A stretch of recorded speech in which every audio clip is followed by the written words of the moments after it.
So for today, it's part 3. I just wanted to talk about 2 things that I think are important and things that have been on my mind either yesterday, today, whatever it may be.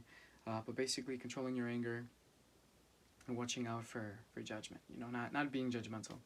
And what I mean by not being judgmental, I'm going to start off with that one, right, is that be careful with what you see, be careful with your thoughts, and be careful with the frequency that you have these thoughts when you judge someone.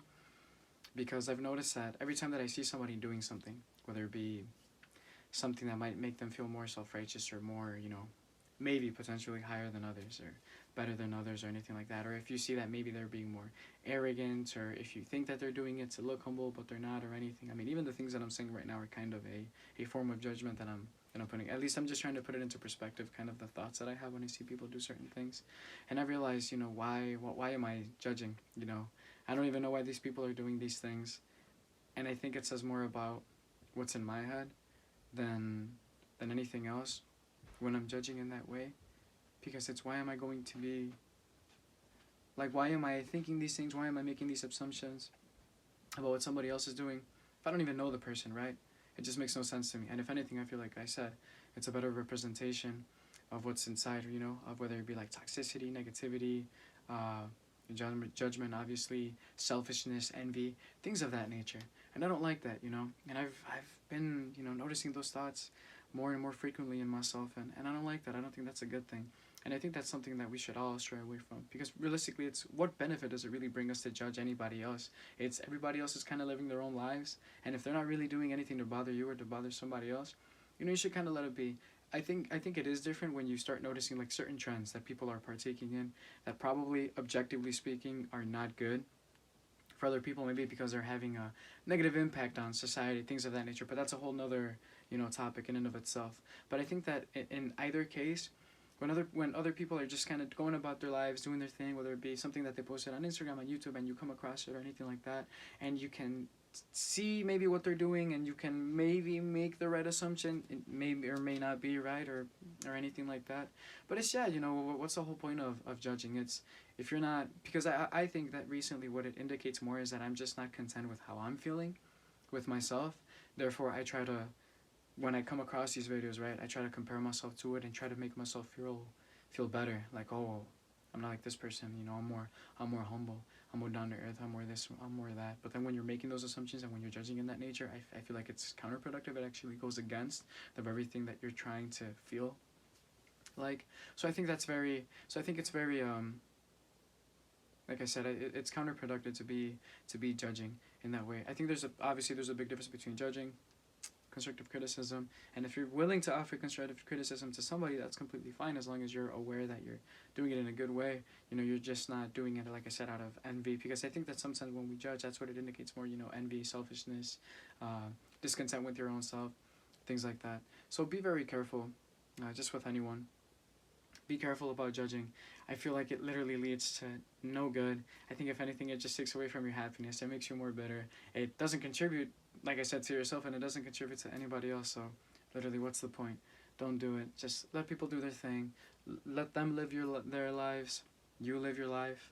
And if people start interfering when it, obviously take a step in, but that's different. That's not judging necessarily. That's just, defending yourself or defending what you stand for, things like that. So when it comes to judging, be very careful of it, especially where you go. And if you notice that it's happening more on social media, YouTube, whatever you go into, then maybe try to limit the amount of times that you visit that website or that social media page or anything. If you can avoid it and kind of get into a habit of just avoiding it so you don't do it as much, but while also just trying to practice not doing it when those moments happen, then good. I think that'll set you up for a much happier and satisfactory life, just because, again, you're more focused on you and what you're doing and what's in front of you than what other people are doing and their actions and their things or their intent and everything, which is something that you really have absolutely no idea about. And then moving on to the other one that I wanted to talk about, the other topic about anger, is that I feel that we really, at least something that I've noticed in me, is that sometimes I have issues, like controlling my anger and stuff like that, or you have a bad day and then you start kind of like lashing out and you start complaining and doing all these things and everything. And it's so disappointing sometimes, because I think, man, I kind of sound like a brat when I say this, when I say that, when I do this, when I do that. So I think another important thing is just learning to control your anger. I think it's very important, both in a social setting, professional setting, everything. I feel that, you know, if you're in a confrontational environment, or people are really getting onto you and everything, it's important to control your anger, because at least that way, if you do have to do something, right, if you do have to defend yourself, if you do have to do anything at all, right, I think if you're able to control your anger, not only will you'll think clearer, but you'll also act better. I think you'll make better decisions, and if you do have to do anything in order to stand your ground or anything like that, I think it'll come out better than if you just start lashing out, kind of already showing people what you're gonna do or what you're doing and everything, which will make it more predictable, right? I don't know necessarily why it is that I went more so to a confrontational environment, but besides that, right, apart from that, I just think it leads to more stress, you know, if you're having a bad day and everything.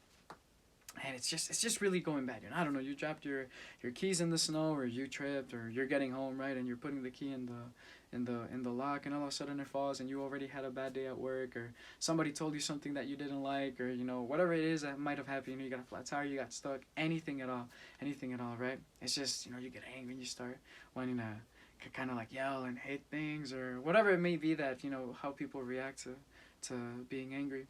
And in that way, I think, you know, yeah, I think from what I've realized with myself, it's like, man, I really need to control it, because it leads to more stress. It just stresses you out more, because you're so like, oh, poor me, poor this, poor, you kind of like victimize yourself, and sometimes, I mean, it might make sense depending on the situation, right, on the scenario, the circumstances. But at the same time, it doesn't really help at all. You know, it's like, what's the point of getting angry? What's the point of doing this? And what's the point of doing that if it's literally not going to change anything at all? It's like, you might as well just relax, take a good deep breath, you know, and then say, okay, well, this is what it is, and let me move on with my day and try to see what I can do to make my day a little easier. At least, even if I can't really do much for this day, maybe I can do one thing that'll make my day, the day of tomorrow, easier, right? So that's kind of a step in the right direction, at least, to kind of, you know, getting yourself in a better place. And yeah, I think that's really important. Like I said, it's something that I've been realizing lately, and it's difficult, I'm not gonna lie. It's difficult, but I think it also kind of helps you mature a little more. Kind of helps you go down the path of, like, you know, just seeming more mature and everything, because I forgot what sayings I've heard and everything, but it's always, you know, like, oh, like a man should always know how to control their anger, you know? And if anything, you should be more worried about somebody who can control their anger and who can act calmly despite, you know, being under pressure, or being under stress, or being under this and that, versus somebody who, you know, at the first application of pressure or anything, they start to, you know, kind of like blow steam and do all this and do all that. I think the former is the better way to go. It's not easy, but I definitely feel that it's worthwhile. And that's another thing too. I feel like a lot of the things that sometimes we need to work on as people, right, and just trying to get better in life when we want to improve, I feel like a lot of those things are very difficult to really tackle.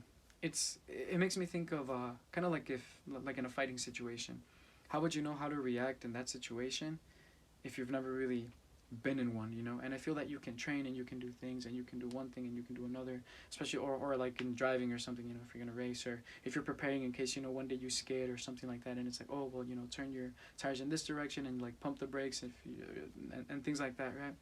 But you never really know how you're gonna react once you're actually, how you're going to react in that situation until that actually happens, right? But I mean, it does help that at least if you do take the steps to kind of better prepare yourself, to have the skills that people, let's say, in those situations should have in order to perform better, right? And it doesn't help to at least practice those skills, so that hopefully, if that situation does arise, at least you'll have certain tools, or you'll have those tool sets to pull from, versus if you don't do anything at all to prepare for that situation, and then that situation comes about, and you're basically left with absolutely nothing. So I think those are two good things to work on for anybody. Two things that I'm definitely trying to work on for myself. And yeah, besides that, I think I'm going to leave it there. Just those two little points that I wanted to bring up. And if I'm going to do another recommendation, like I said for the other videos, I'm going to say, what's a good song to recommend? Okay, so this one's going to be in Spanish, and it's called, I don't remember the specific artist, I just know who's featured on it, but it's called Si Tu No Estas Aquí con Lua. It's such a good song. I think it's a good song. I think it's more, I don't know the genre specifically, but I think it's like EDM, like that type of music. And like I said, somebody's been getting me into it as of recent, and it's pretty good. It's a pretty good song. There's a lot of other songs that I know that they've showed me as well, and it's a pretty good genre. It's actually really fun. Has a lot of good things going for it. So yeah, yeah, I think that's about it for today. So we'll leave it at that. Thank you, and stay warm.